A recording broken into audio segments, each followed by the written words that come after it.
Why you became an option instead of a priority. At first, they were everything to each other. Messages answered instantly. Eye contact that lingered a second longer than necessary. A feeling that attention was effortless, mutual, almost magnetic. And then, something shifted. It didn't happen all at once. There was no argument, no dramatic betrayal. Just a slow recalibration. Replies took longer. Plans became flexible. Presence turned partial. One person stayed fully invested while the other quietly downgraded them, from priority to option. Psychologists would say this wasn't about love fading, it was about attention economics. In the beginning, attention triggered novelty. The brain's reward pathways lit up with dopamine, not because of commitment but because of anticipation. Every interaction felt like a small win.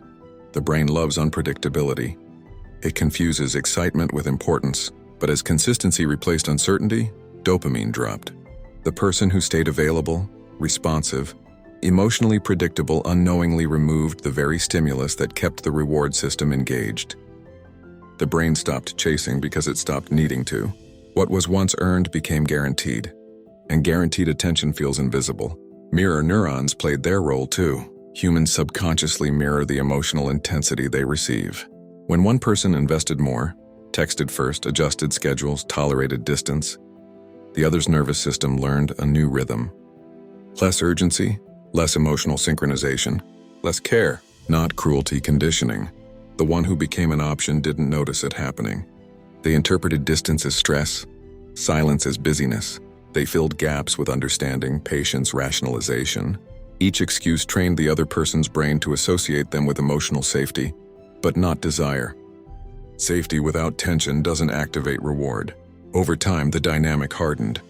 The priority maker became the emotional regulator, always calming, always available, always adapting. The other became the chooser, the evaluator, the one with leverage. This is where most people get it wrong. They think becoming a priority requires giving more. Neurologically, it requires the opposite. The brain assigns value based on perceived cost and emotional contrast. When someone senses they could lose access to attention, dopamine re-engages. When emotional rhythms change, mirror neurons scramble to resynchronize. The nervous system notices absence faster than presence. But by the time this realization arrives, the damage is often done. The one who became an option finally speaks up, asks to be chosen, and that's the moment the ending is sealed. Because priority is never negotiated. It's felt. The other person listens.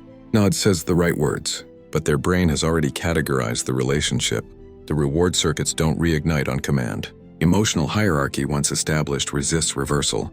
The most brutal truth is this: becoming an option rarely happens because you weren't enough.